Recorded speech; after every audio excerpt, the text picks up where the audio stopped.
Now that TikTok has finalized a deal to keep the social media site operating in the U.S., questions remain about what changes users might see. This deal is not expected to dramatically change the user experience overnight, but because the algorithm will use a different set of data, it could lead to changes in how that content is personalized. Critics worry the app is being handed to Larry Ellison, a Trump donor who already controls Paramount CBS and is trying to buy Warner Brothers. But President Trump is celebrating the deal, thanking China's president for his cooperation. ABC's Nicole D'Antonio. Philadelphia has filed a lawsuit after the National Park Service removed an exhibit in the city that recognized 9 people enslaved by George Washington. Mayor Sherrell Parker. There is a cooperative agreement between the city and the federal government that dates back to 2006. That agreement requires parties to meet and confer if there are to be any changes made to an exhibit. Interior Department officials say they're complying with President Trump's executive order, which called for the removal of disparaging materials about Americans. Team officials confirm that the FBI has opened an investigation into the death of former Indianapolis Colts owner Jim Irsay. Dozens of South Koreans detained in Cambodia for alleged involvement in online scams have been returned home to face investigation.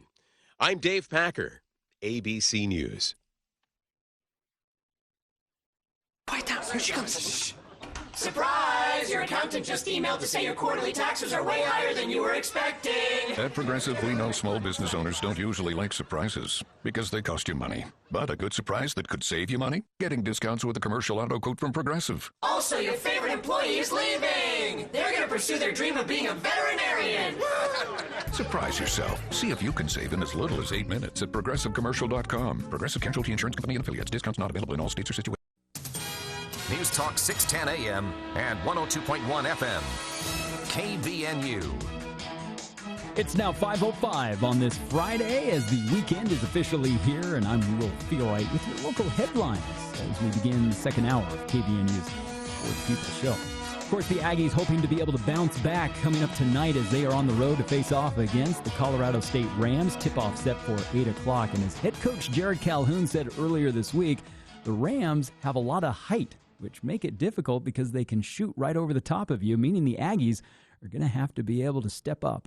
Right, so we have to do a much better job of chesting drives and really helping each other, supporting drives in our gaps, right? We played a lot of, we're not very good at guarding isolations, right? So when they isolate, we have to be able to, guard the ball, but it's a team game, right? So it's not just the guy in the ball, it's 4 guys behind the ball, in their positioning, stopping the ball, and then inching out, right? We've gotten beat 2 games in a row in the paint by long, athletic players, and we have to be able to adjust to that. Now the game starts at 8 o'clock tonight, our pregame show, as we'll hear more from Coach Calhoun. Then starting at 7 o'clock as J.D. Walker and Stockton Jukes will count us down to tip-off. And then, of course, immediately after the game, our post-game and Aggie call. Well, new numbers out show that Utah's reservoirs remain 66% full on average, outperforming typical levels for late January, despite the state's warmest year on record. Now, however, water officials are warning that 94% of the state is now experiencing drought, a sharp increase from 20% this time last year. Now, here in northern Utah, storage levels vary significantly. Cache County's Porcupine Reservoir is 87% full, while Hiram and Newton sit lower at 37 to 27% respectively. Now, Bear Lake, meanwhile, is reportedly 61% of capacity. State officials are emphasizing that high reservoir levels provide a vital buffer, but future security depends on a spring snowmelt, and current snowpack remains below average, and difficult to model weather patterns could limit runoff. Now, Joel Williams, interim director with the Utah Division of Water Resources, has urged continued conservation, saying that the water situation this year is not looking good. And a jury earlier this week convicted Alejandro Manuel Moore of first-degree murder for the 2023 killing of a man whose body was discovered along I-80 near Stansbury Park. Now, the conviction follows a February 2023 investigation that began when Anthony Bracamonte's body was found in sagebrush with multiple gunshot wounds. Now, according to the Utah Attorney General's office, the shooting occurred during a roadside argument while Moore, Bracamonte, and 2 others were traveling to Wendover. Now, prosecutors said the Moore shot Bracamonte multiple times, including several rounds, while the victim lay on the ground. Now, following the shooting, Moore and an associate disassembled the firearm and then discarded the parts along the highway. Investigators later recovered the components and traced the purchase back to Moore. Well, these clouds lingering through the rest of the evening as temperatures have been in the high 30s today. Tonight, we're going to drop into the low teens. Could see some of the coldest overnight temperatures we've had so far this season as we could get down close to 10 degrees. And then tomorrow, low 30s, mostly sunny with some haze. And that's going to continue into Sunday. By Monday, we should get back into the high 30s.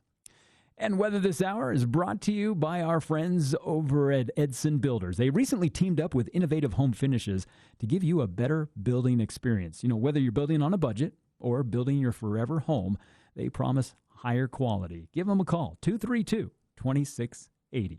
I'll have another check of your local news coming up at the bottom of the hour. I'm Will Feelright with your KVNU local headlines as KVNU News Time is now 5:09. This is Jordan with Primrose Home Care and Hospice, and I'm here with Barbara. Barbara, how did you become acquainted with Primrose? I had been trying to get another company to come and help me, and I had waited about 2 weeks, and I needed a bath. My neighbor suggested that she would make a few phone calls, and that very afternoon, Mark Stokes was sitting in my front room, and he said, "What do you need?" Primrose Home Care and Hospice. We're your home team. You've got your whole life ahead of you, so choose a Medicare plan you can count on. And if you have both Medicare and Medicaid, you may be eligible for a United Healthcare Dual Complete plan if your Medicaid status has changed. A Dual Complete plan may help you get more benefits than original Medicare alone. Visit uhcdualplans.com to learn more. That's uhcdualplans.com. United Healthcare Medicare plans. It's Medicare coverage you can count on.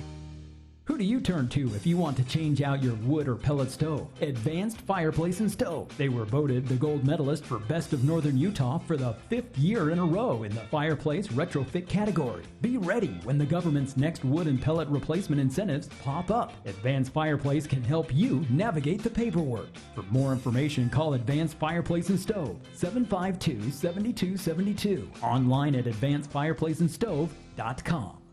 Monday edition, Clay Travis, Buck Sexton Show. We will break down the absolute latest in the ongoing controversy surrounding ICE in Minneapolis and what is going to happen with Greenland, plus lots of news coming down with the huge winter storm sweeping across the nation. Is climate change defeated once and for all? We will discuss Monday edition, Clay and Buck. 10 to 1 on News Talk KVNU, 102 FM and 610 AM.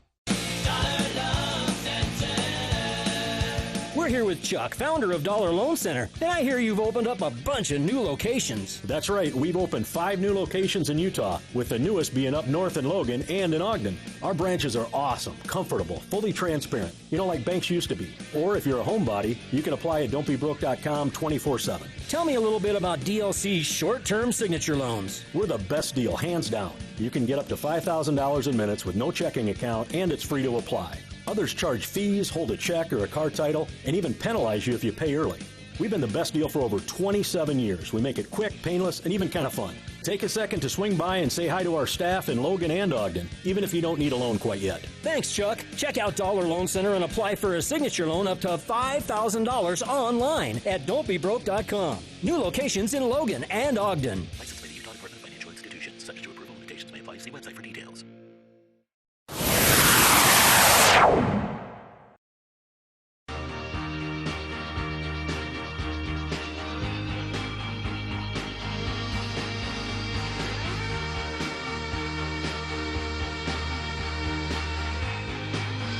Welcome back to the For the People movie show with Andy Morgan of Andy at the Movies. Just kind of taking a long, slow look back at 2025, Andy's predictions for the 2026 movie theater season, which never really ends. Do we still even do spring, summer, fall? Oh, it kind of all just blurs together now in the movie world, right? I think people would like us to, but it doesn't really happen release wise. Yeah, anymore. I would say probably, I don't know when it stopped. I want to say mid 2010s probably, where you used to have like January and February were kind of dumping grounds. Yeah. Maybe not dumping grounds, but just like no one. I mean, that's kind it of. was kind of like, hey, no one expects much out of you. Go get him, kid. Yeah. And then Yeah, don't lose money. Yeah, then March. That was the only expectation. You know, we kind of crept into March a little bit. That started around like the Hunger Games time, when they were like, well, we don't want to put this in the summer, but maybe we'll put it now in March. You know, the Hunger Games movies. And April started to be kind of, even though it's spring, it seemed to be like a precursor to summer movie season, because, you know, you started getting like some of the Fast and Furious movies coming out the 1st of April. Yeah. Then May, obviously May. So it was like really, for a while there, it was March, April, May, June, July, August were kind of your big months. And then you had like, again, kind of a 2-month break, and then holiday movie season kind of kicked in. Now it's, you know, they're like January, The Bone Temple, February. So I mean, those are weird release times for those types of movies. Well, and that's, you bring up, actually, it's a great segue into one thing I did want to touch on. We talk a lot about box office on this show just because, you know, it's just so fascinating to see kind of the ups and downs. And in the break, you and I were talking, you know, I'm sure the box office has been tracked, you know, prior to 1977 in Star Wars. But that's kind of when this site Box Office Mojo, which is my go-to, started tracking stuff. And I've always said that, you know, Hollywood really faced some struggles in like 1981 and 1982. You know, really kind of worried. You know, there's some studios that might go under. That's like the whole thing with Poltergeist, you know, not wanting a rated R rating, wanting the PG, but not wanting to cut anything also. Yeah. And then that, you know, I tell the story often that, you know, that's the PG-13 rating was kind of birthed out of 1982. And I really believe that Steven Spielberg and George Lucas like, intently went into Indiana Jones and the Temple of Doom with the intention of pushing boundaries to get that rating, because, you know, there just wasn't a lot of movement on it. And that movement that movie forced, because it was, everyone saw it. You know, everyone loved Indiana Jones. So people taking their kids and the guy's heart's getting ripped out, and they're like, what? So it kind of forced instant acceptance. It did. And PG-13. Yeah, and then if you go, and in 1984, you're right, I wouldn't say that's a full adoption of PG-13. I think the studios were still trying to figure it out a little bit. Yeah. And in 85 too, but 86, starting in 1986, the movie studios don't have a single down year, period. I mean, it's gains every year till 2004. And now when I talk about 2004 to, let's say, COVID, you know, there are some years where it dips, but we're talking like 0.3%, right? So so I would make the argument that it's really not a bad year box office wise until we get to COVID. So it's not surprising that this kind of new generation that's built on work from home is safe, right? Streaming services. There's so much content that you're not going to have the same, you know, I mean, will it get back to it? I don't know if it ever will. I think I go back to, it's going to be one of those unpredictable things. And you know, we saw a lot of bluster in the summer from some actors talking about how we need to bring production back to Los Angeles and Hollywood, because this is going to be the worst year domestically for the box office, you know, whatever. You know what? It's not. It's going to pretty much tie last year. You know, I mean, if it's down, it's going to be down like, again, 0.3%. So some of those things. And they also made, I told you this in the break, they also made 11 movies less than they did last year, or released 11 movies less. So I guarantee you someone is sitting somewhere going, yeah. If we'd have just done 677 instead of 6. I wait for it, folks. I don't know if this is ominous, but the number of released movies as of right now for last year, for 2025. For 2025 is the magic number of 666. Someone's like, well, that makes sense, because, you know, Hollywood is like Satan. It was that kind of a drinking year. Drinking the blood of children's. That is. So now Tom Hanks. Things will go much better in 2026 because they'll only do 665. Yeah. So again, you know, it's been an upward climb since COVID. But you know, Tom Hanks lives. 2023 was a good year because we had both Barbie and Oppenheimer, and Barbie just killed it at the box office. That was a really fun weekend. Yeah, that was that mashup that was you know, very organically Barbenheimer driven, Barbenheimer, and And I really don't think either movie would have done as well. No, it was individually without that. It was a social good thing. media trend that just kind of erupted. It did, and the studios didn't plan that. Yeah, no executive came up with Barbenheimer. It was some guy on Twitter. Well, and that's where we ran into some issues again in 2024 because you look at some of the movies that were that released that year, and like A Quiet Place, Day One, Alien Romulus. Yeah. I mean, you had Twisters, Dune Part 2, even. And these movies all, were like less than 300 million. The big ones in 2024 were Inside Out 2 and Deadpool and Wolverine. But after that, and then Wicked, of course, things struggled. This year, though, was interesting because you had nothing that went over 400-ish million. Really? Yeah. The two highest grossing domestic releases, and again, this is just domestic, for the year 2025 were a Minecraft movie, which I think no one really expected. Not even the people in it. Yeah. Lilo and Stitch was number 2. Yeah. Superman rounded out in number 3 with 354 million. Again, domestically. Jurassic World Rebirth was 339 million. Wicked for Good was 331. Zootopia 2, Sinners, The Fantastic Four, First Steps, How to Train Your Dragon, and Avatar Fire and Ash, which again has been out since December 19th. Yeah. I should pause there for just a second. Still making oodles. Yeah. And so if I go down this list, I mean, Avatar, again, if you look at the box office now. All said and done. It's killing it internationally. It's, this is, again, why domestic. That's another kind of asterisk prediction I'll put in there, too, is that while we will talk a lot about domestic, right, that it's very no one's making movies myopic that way anymore. For actors, filmmakers, studios to just think international, right? Yeah. Or just think domestic, because again, someone might look at Avatar Fire and Ash and go, "Oh, 216 million? Yeah. That's not doing it like it once was." It's 544 million. It's interesting because that hasn't happened in reverse. You still have these foreign films that are made with an American domestic box office in mind. There's one just new, no good options, no good choices. Oh yeah, something like that. That's a film that is obviously made with the American box office in mind. Yeah, a foreign film. But yeah, now in America, the international box office is so huge that nobody's making movies with just the U.S. audiences in mind. And I'll say right here, 3 of my 3 movies that are on my top 10 of 2025. Mission Impossible: The Final Reckoning. Yeah. Clocked in at barely under 200 million domestically. Wow. Right? That was one of my favorite movies. We'll talk about that a little bit more in detail. F1. Yeah. Just barely saw that. 189 million. I was late to that one. That was a lot better than the trailer made it look like it was going to be. And then Weapons, which was critically lauded and loved by audiences, 151 million. Now, granted, still one of my best movies of the year. Weapons 2025 is a rated R movie. The rated R movies typically don't do as well at the box office, but I mean, there's a lot of things in here. I mean, I can go down. Predator: Badlands, 90 million. Yeah. Snow White, 87 million. Freakier Friday, 95 million. 3 of my favorites from Tron 2025 Ares were horror movies. 73 million. Yeah. To your point, 28 years later, 70 million. I loved Weapons. I guess Predator: Badlands isn't really a horror movie, but kind of. But Badlands, Sinners, and Predator's Badlands. Yeah.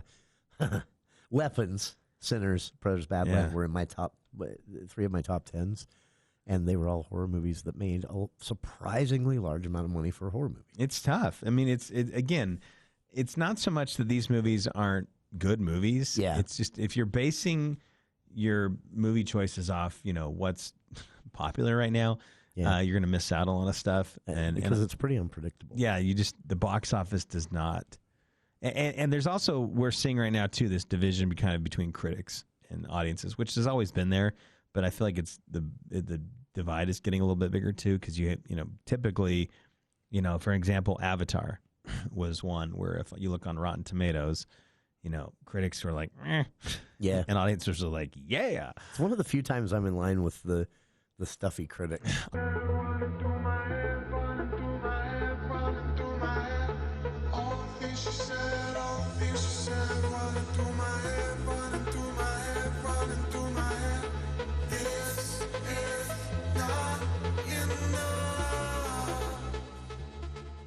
back to the For the People movie show, extended edition again here for fans of Andy Morgan, RandyTheMovies.com. You've got extra today, a lot of extra.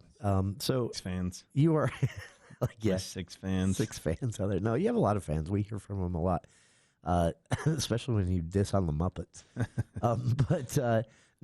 So we were talking there about stuffy critics, and I made the joke that, that I was in line with them when it came to Avatar. But you touched on something there that your list is kind of reminding me of, too, and talking about the overall unpredictability of the box office the last few years.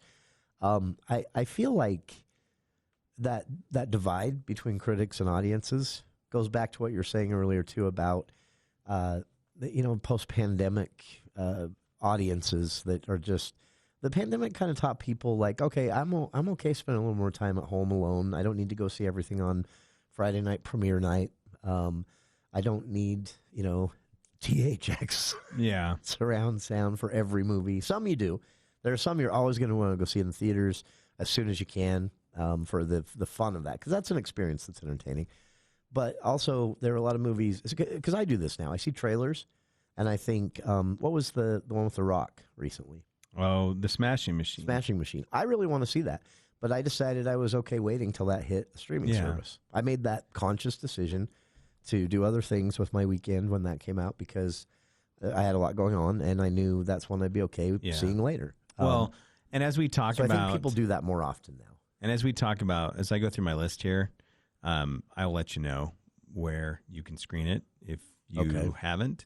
I will also say I didn't have a chance to kind of put together like an official honorable mention list, but there are a few that I will bring up at the end that could have easily probably swapped out, a few others. But really, at the end of the day, these were kind of my 10 favorite. And I'm going to start with one that I rewatched last night that I did not have on my bingo card when 2025 began, and that is K-pop Demon Hunters.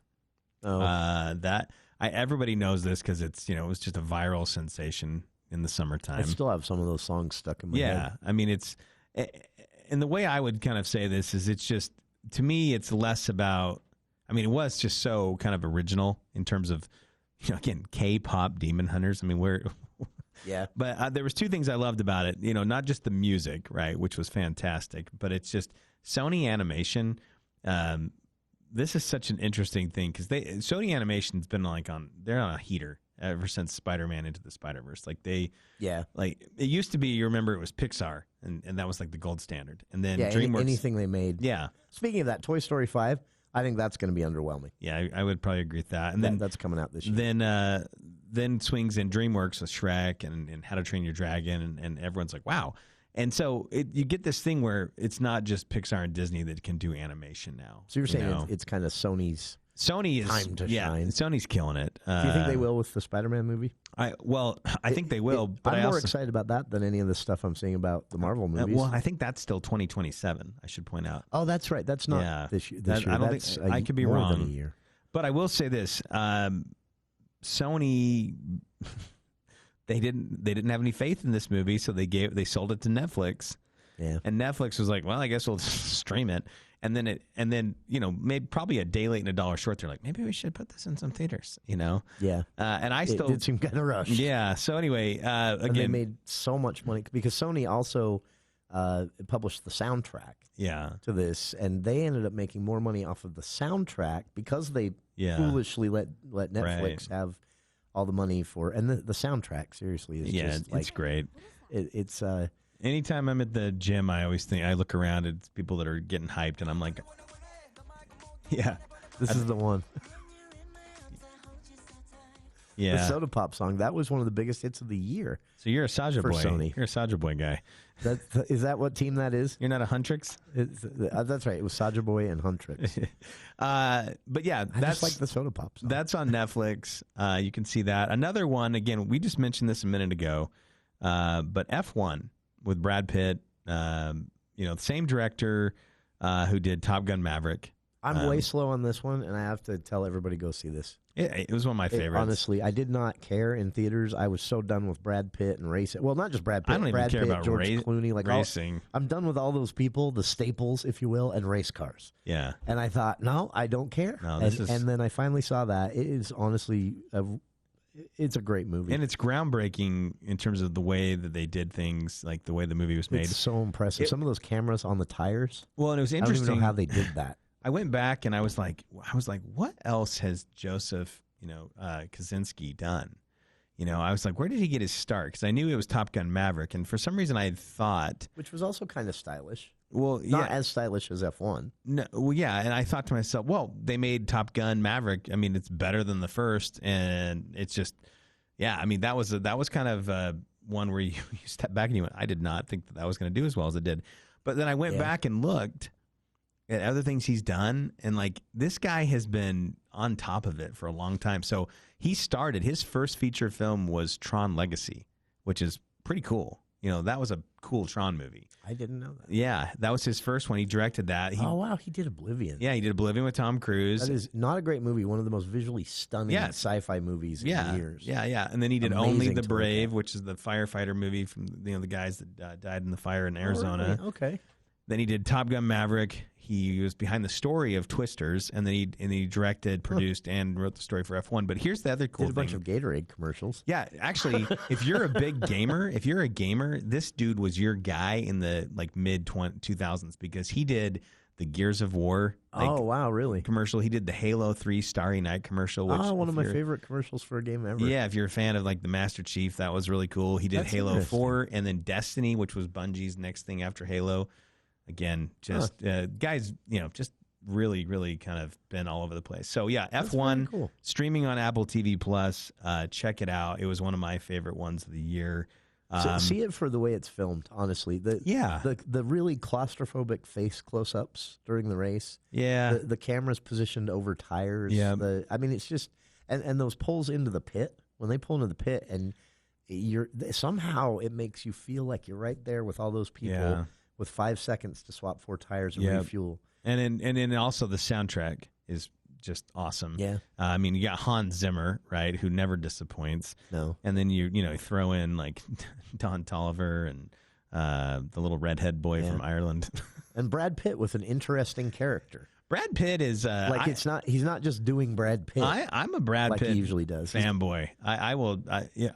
There's a time in his career where I thought he was just a pretty face, the Thelma and Louise, Yeah, he has to actually act in this one. What's the one with Anthony Hopkins and Aidan Quinn? Legends of the Fall. Yeah. Or the worst movie that's ever been made on the history of the planet. Interview with a Vampire. We put Brad Pitt in a long blonde wig. Which was so sad because Legends of the Fall is a great book. If you ever have a chance to read it, but that movie was he was just it's like he's tan, he's blonde. It's just he's developed into an actual good actor. Yeah, because he has to play. So when the movie starts, you think he's just going to do the same thing. He's the bad boy hero. He's going to come in and rescue this ailing racing team. And then you find out that it's kind of like the team's actually going to rescue him because he's kind of a massive screw up. Yeah, and it's trying to get his life. We're back helping. together. We're a team. We're helping everyone. Yeah, no, I love the twist on that. It's good. Check it out if you have Apple TV Plus or if it's a reason to subscribe. Yeah. One last one. Do we have a break here? Yeah, we should go to the news. Yeah. Do you want to tease everyone and hold it? Well, it's an Ari Aster movie. If you but it's not Hereditary and it's not Midsommar in that vein. But I will say that I liked it. No one else did. We'll talk about it. Eddington is on my top 10. Again, terrible marketing, terrible release date. This is not a movie that should have been released in July. Yeah, this should have been released in November. This was a cold weather movie. October, November. Yeah, just silly. So. All right. Hold tight. More of the For the People movie show, recapping 2025, looking ahead at 2026. Andy trying not to die over there in the other part of the studio. Well, he gets a beverage. Hey, why don't you listen to these headlines with KVNU? Everyone has an estate, but do you have an estate plan? This is Jace Allen, Northern Utah's estate planning attorney. At Allen Law Office, wills and trusts are what we do. If you've been putting it off, now is the time to get it done. Don't wait until it's too late. Protect your loved ones, Protect your legacy, protect your assets. Start today at cashlegal.com or just search Allen Law Office. Wills and trusts are what we do. Allen Law Office. This is the Sean Hannity Show. Look at California now. They're proposing this billionaire tax. Okay, so now all these billionaires, like Larry Page, co-founder of Google, Larry Ellison of Oracle, they're leaving California. And one article today on FoxNews.com, they had $2 trillion of billionaire wealth that went into the coffers of California. $1 trillion of it has already fled in anticipation of this tax. It is insanity. Sean Hannity, weekday afternoons from 1 to 4 on News Talk KVNU. Well, thank you, Jason. Police have arrested a second man accused of hindering the investigation into that deadly shooting that occurred during a funeral at a Church of Jesus Christ of Latter-day Saints meeting house in Salt Lake back on January 7th. Ezekiel Tai, a 22-year-old, was booked into the Cache County Jail this week on a second-degree felony count of obstruction of justice. Now, detectives allegedly discovered Tai in West Jordan cleaning a black GMC Yukon that had been used to drop off shooting victims at a local hospital. Now, according to court documents, the vehicle's license plates had been removed and its GPS locator ripped out. Now, the shooting left 2 dead and 6 others injured. Investigators say that their efforts have been significantly hampered by uncooperative witnesses. Tai's arrest follows that of 32-year-old Ryan Tutai, who was also charged with obstruction earlier this month. And the Vernal Police Department issuing a claim yesterday of innocence made by Henry Resaria. Now, he is the primary suspect in the 2024 murder of 60-year-old Kimberly Hyde. Resaria, who remains at large after fleeing to the Philippines, recently told East Idaho News that he was framed and alleged that Hyde's husband, Mike, was involved. Now, Vernal Police countered that critical statements made by Resaria in an interview are directly contradicted by verified evidence. Now, authorities confirmed that Mike Hyde passed an independent polygraph test with no deception and remains cleared of suspicion. Now, investigators also noted that Resaria's own wife and son previously told police that he confessed to the murder, providing non-public details about the crime. Now, Hyde's body was discovered in her car about 40 miles from her Roosevelt home back in 2024. Now, while the case involves a complex international component, police maintain that Resaria is the sole suspect. And on the corner lot of 4th North and Main Street in Brigham City, you'll find Royce Reeder, a man in his mid-70s who curates a sprawling collection of Americana that he views less as inventory and more as a reservoir of memories. Now, a self-described collector and fixer, rather than a salesman, Reeder maintains a fleet of more than 100 American-made cars from the 1950s, 60s, and 70s. Now, his collection includes a 1968 Chevy Nova SS and also a 1967 Ford Thunderbird that's currently undergoing a frame-off restoration. Now, his passion for collecting began in childhood with bicycles, a hobby he continues today with a focus on models from the 1950s. However, his interests have extended beyond wheels. A converted gas station on his property now houses over 100 vintage jukeboxes. Now, Reeder restores these machines and then stocks them with 45 RPM records ranging from rock icons like Jimi Hendrix to the themes of the Lawrence Welk Show. Now, for Reeder, each machine and car represents a specific era, such as his time spent as a dishwasher at Peach City.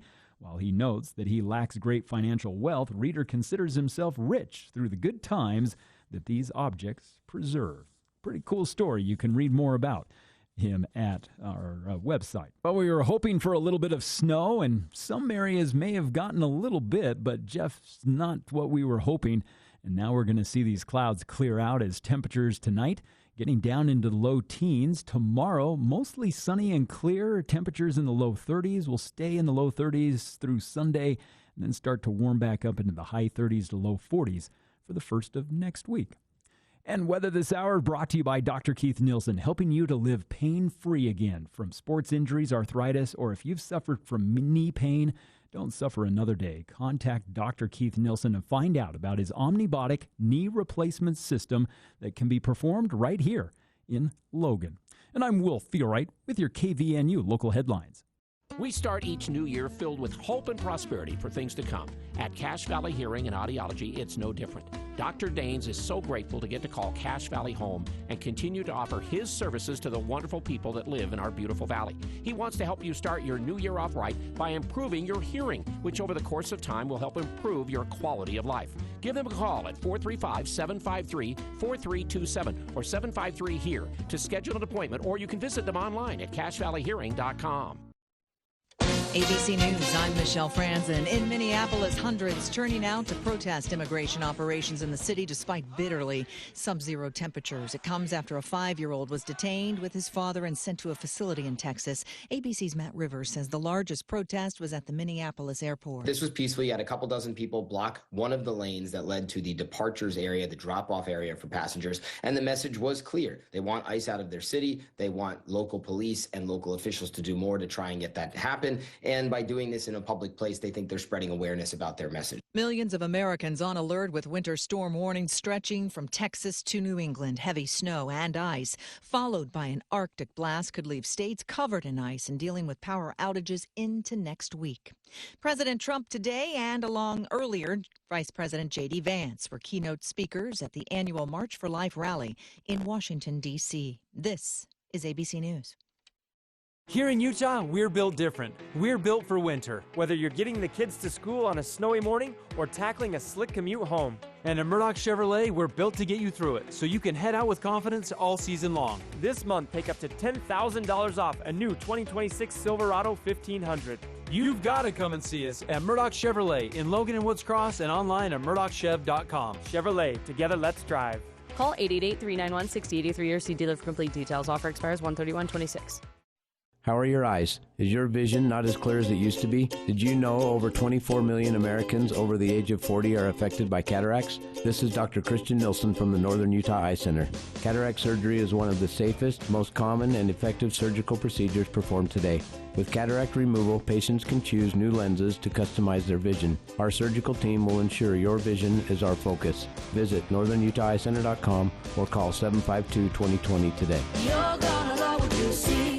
Do you need cash? Turn yesterday's scrap into today's cash instantly at Valley Recycling. We make it easy to turn your old metal into money. Got aluminum, copper, steel? Bring it in, and we'll pay you cash on the spot. No waiting, no hassle. Old appliances, scrap from a job, or that pile of cans? We'll take it all. It's simple. You bring the metal, and you take home the cash. We're Valley Recycling at 145 North 10th West in Logan.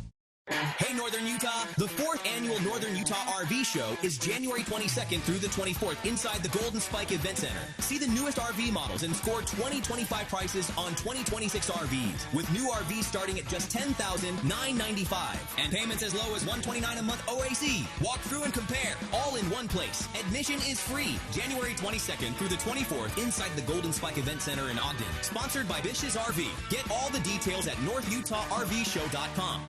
The annual Greater Cache Valley Economic Summit, brought to you by Cache Valley Chamber of Commerce and Bank of Utah, is Tuesday, February 10th at the Riverwoods Conference Center. This year features a panel from USU, and keynote speaker is Tim Mahidi, founder and chief economist at Access Macro, a consulting company that makes smart banks smarter. Come enjoy a great day of learning, networking, and lunch catered by Elements Restaurant. It's the annual Greater Cache Valley Economic Summit, Tuesday, February 10th at the Riverwoods Conference Center. Register online now at cashchamber.com. That's cashchamber.com. You've got your whole life ahead of you, so choose a Medicare plan you can count on. And if you have both Medicare and Medicaid, you may be eligible for a United Healthcare Dual Complete plan if your Medicaid status has changed. A Dual Complete plan may help you get more benefits than original Medicare alone. Visit uhcdualplans.com to learn more. That's uhcdualplans.com. United Healthcare Medicare plans. It's Medicare coverage you can count on.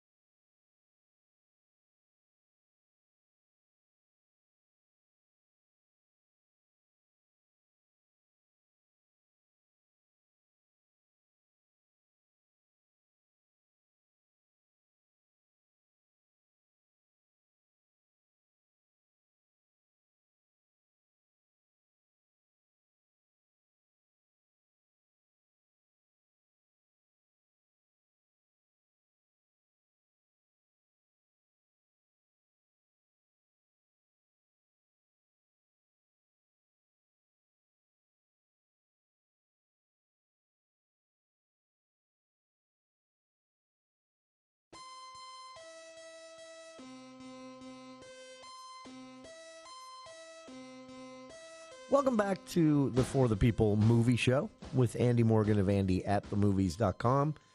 Looking back on 2025's box office, the start of 2026 and into the next year, Andy making some predictions, but also just kind of running through his top 10 in no particular order from the last year. And if you're just tuning in, it kind of to set the stage for the whole conversation, it was a really weird and unpredictable box office year, 2025.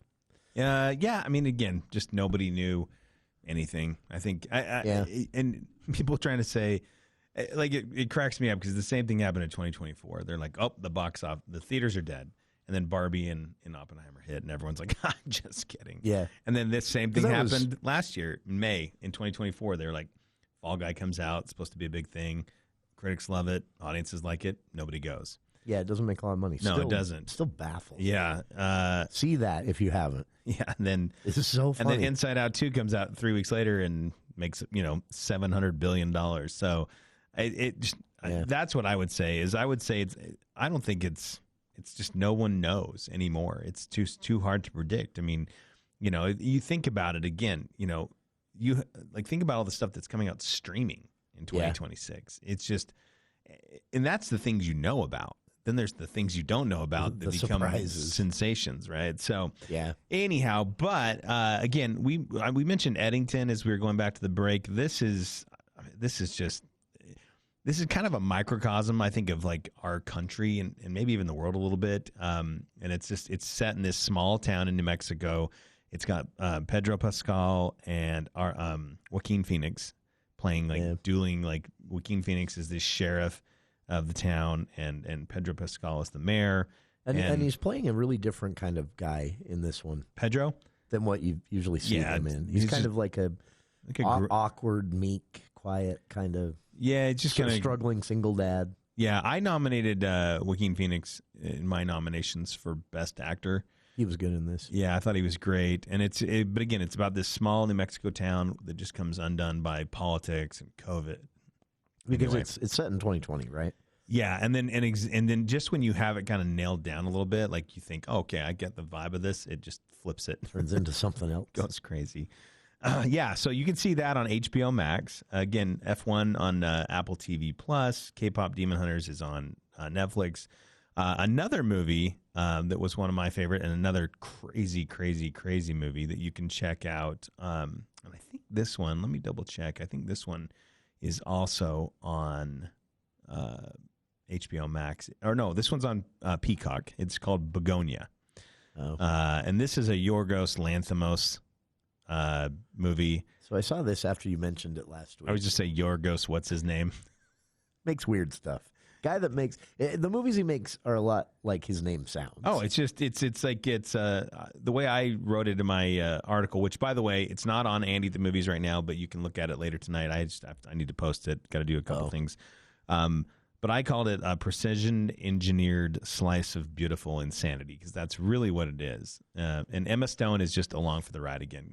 She joined up in Poor Things. Yeah. Won Best Actress. She kind of just stumbles around looking confused through most of Poor Things. Yeah. Which is, I mean, that's... Speaking of prosthetics. She does a good job of that. But speaking of prosthetics. We were talking about in the break about how I feel like if you wear prosthetics, I'm not going to nominate you. It feels like cheating. Quick tangent, speaking of Poor I wore Things. someone else's face during the show. Yeah, it's not, you don't get an Oscar. No. If you wear prosthetics. I'm sorry. Unless it's just like a nose or a damaged ear or... I don't know why damaged ear popped into because that comes up in movies a lot. But did you see? Speaking of Poor Things, did you see Guillermo del Toro's Frankenstein yet? Yeah. Okay. And there were some performances in that, especially Jacob Elordi, I believe is his name, that played Frankenstein. I think so. There's some other maybe technical awards, and I think even Best Director to some degree. But as a whole, that movie did not make my top 10. Really? No. Okay. Just checking. But Begonia did. You can check Begonia out on Peacock. Again, I don't even know where to even describe this. It's basically two crazy dudes that believe in aliens are on the planet and infiltrating everything and ruining our health and doing all this. And they are just 100% sure that this CEO of a big company is an alien. And so they kidnap her. And the idea is to use her to take them to their leaders That is, and basically get rid of these aliens on the planet. And it's similar to his other movies in which there are a lot of scenes where you literally in this sequence go, ha ha ha, ew. Yeah, 100%. Yeah, Yep. and that seems to be what he's good at. Yeah. The other movie that I have on my list is Weapons. We talked about this. Amazing. Weapons is just so. It was just so great. It's scary. Again, great Kind of a acting. mystery too. Yeah, had a slight, almost comedic edge to it, but not like slapstick. No, but like kind of sharp, like a knife sharp type of comedy. And there's even like a bit of horror movie gore, but it's done in a way that's it's just like kind of key to the plot. Yeah, it's not gratuitous or just there because. Yeah, it's a really, really good movie. Yep, and I would still say, despite the ending, still more of a thriller than a horror movie. Yeah, I would say that's pretty accurate, and I believe although the last 10 minutes are very much horror movie. I believe you can see Weapons on that's on HBO. On HBO Max, yeah, 100% sure. The other movie I like is One Battle After the Other, and that was one of that was one of my favorites. That was again, some people were calling it. They were calling it his best movie ever. There was a lot of hype going on about it, and while I will, it's great, but it still does not take. It doesn't take the cake. I think that is. I don't even Magnolia. think it's his best movie. Magnolia, obviously. Yeah. Yep. And that is. And also, I'm so tired. That's on HBO Max, by the way. Tired of Leonard. Yeah, my favorite character in that was Benicio del Toro. Yeah, he's great. And the actress that played Leonardo DiCaprio's daughter, Chase Infinity, she was good. Yeah. Also, Sean Penn, magnificently creepy in that show. But Leonardo is just always Leonardo, and I'm just tired of it. The other one that I really loved was Hamnet. We talked about this a little bit last week. Hamnet was just achingly beautiful to me in every single facet of the movie. I mean, it hit every single.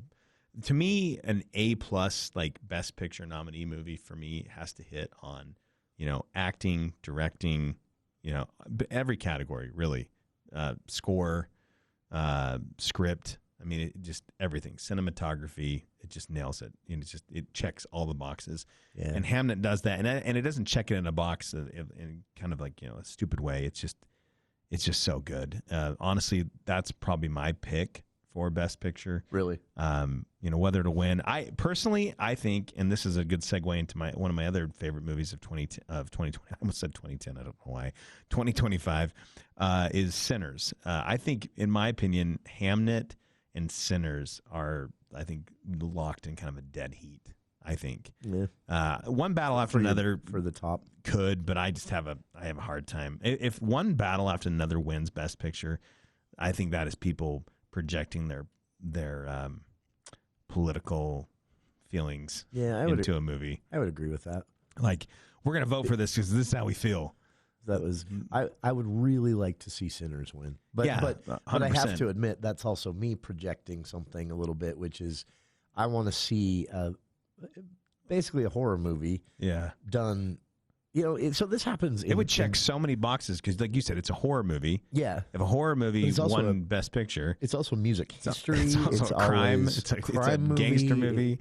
And it's got pretty much a primarily all black cast. It touches on some of the themes of Jim Crow and black screenwriter, black director. Yeah, I mean, it's just an amazing movie. In fact, at a certain point, it doesn't even matter there are vampires. That's what and also best guitar death ever. Yeah.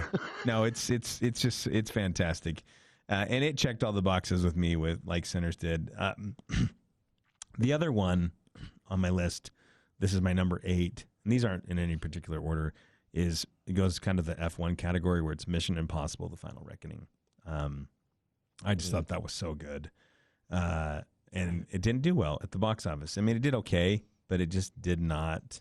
I still need to see that. It just did not land. That's on HBO now too, I think. Yeah, and if like F1, like it underperformed, but it's again action masterclass, which we've come to expect. And again, if this is Tom Cruise's final victory lap for Ethan Hunt, then it's a great send off. It really is. It's a great way to put a period at the end of the franchise. And that's one franchise that improved. Like a lot of franchises go downhill. Yeah, 100%. They got better and better. Yep. I was my last two are kind of a tie, and they were two movies that were centered in grief to end the year. One was Eleanor the Great. We talked about, I think, a couple months ago. Yeah. And then Bring Her Back, which is a horror movie. So opposite ends of the spectrum. Kind of a feel-good movie about a little old lady. That is a director I'm going to have to see everything from, yeah, and hate most of it. Well, and to me, again, the movies were just fantastic. But what was so great about it were they were two stories about grief told from, or maybe not grief, but how far would you go to deal with your grief? And both characters, Eleanor that's well said. And I can't remember who Sally Hawkins plays, but her foster mother character in Bring Her Back. Again, just how far would you go to take care of your grief? And I think those movies resonated with me personally, and I think with other people, because I think 2025 really was kind of a year of, there was a lot of grief for a lot of different things. And so anyway, that rounds out my top 10. I had some other honorable mentions to Jay Kelly, which is on Netflix, is a great movie. I forgot about that. Train Dreams, which is on Netflix, is another great movie. There's some that I completely disagree with my film critic friends. Marty Supreme, to me, is just so overrated. And just a reminder on all of this, the Utah Film Critics Association have officially voted. We don't know the results yet. Well, Andy might, but he can't say yet. We'll talk about that next Friday on the show, see how that compares with what we see as we start to head into the Oscars and all the tea leaf reading around that for Best Movie of the Year, etc. It was a good year for movies, to say the least. Speaking of bad movies, though, we weren't. Well, I shouldn't say that. I haven't seen it. Andy hasn't seen it. We'll probably have a review from Andy next Friday. He's nodding. The only new film in theaters here in Logan this weekend is Chris Pratt in Mercy. I watched the original trailer for this, and I thought, well, this is Judge Dredd. If you remember that, I don't remember if it was late 80s, early 90s when that came out with Sylvester Stallone, and then it was remade a decade later. Both of those are actually pretty decent, by the way. I mean, it's throwaway sci-fi, but some cool special effects, some cool plot twists. So I'm not knocking those movies, but Mercy to me looked like an updated for 2026 Judge Dredd. But instead of Judge's Dredd out there killing people without a trial, which is the overall plot of Judge Dredd, this is AI. And so it's, and then I noticed that it had the producer of the recent War of the Worlds remake starring Ice Cube, and then of course Chris Pratt, who is just, you know, occasionally still trying to get into being an action star, I think. And I sort of thought, well, this will probably be fun. I'll probably wait to see it on a streaming service as opposed to the time and expense of seeing it in the theater, but probably be a fun movie. And then I've learned more about it. And so, I haven't seen it. Andy hasn't seen it. I'm not discouraging people from going to see it, but that is the only movie in theaters this weekend. Mercy takes place in Los Angeles sometime in the future. They intentionally, as I understand it, leave the date off. AI runs the entire judicial system. And Chris Pratt plays a detective named, I'm not making this up, Christopher Raven. And he's a cop.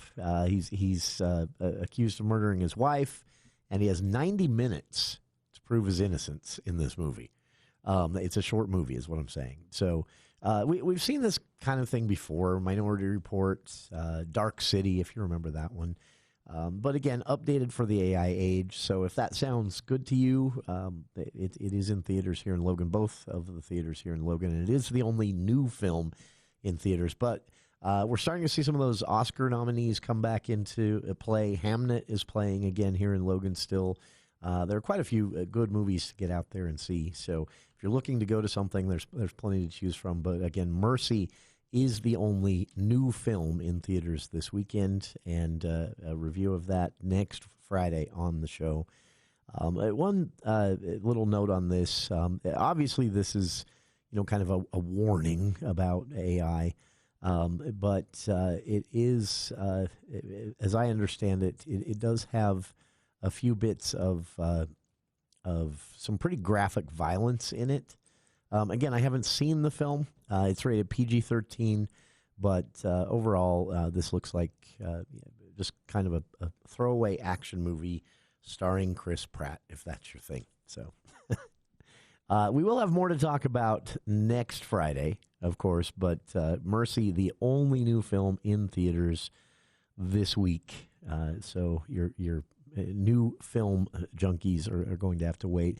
Coming next week, though, on the movie show, we're going to be talking about a horror movie that's getting a lot of online viral moments for whatever reason. Opening in theaters next Friday, Iron Lung is the name of the movie, rated R, and that will be here in theaters here in Logan as well. So we'll have a chance to talk about that with Andy as well. And the plot of this one is that the planets have disappeared. Only those on a space station or nearby starships are left, and they name it. By the way, they name this the Quiet Rapture, the end of the world. The universe starts to dim. Humanity obviously decaying, life decaying all throughout the universe. The moons are barren. I mean, this is just a huge, depressing starting point for this movie. And the last remnants of humanity are searching for any trace of natural resources among these barren moons. And that is basically the plot until they run across one moon.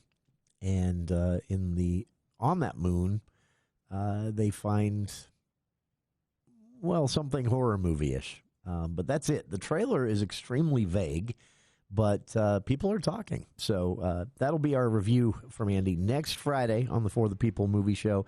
Thank you for being with us today. It is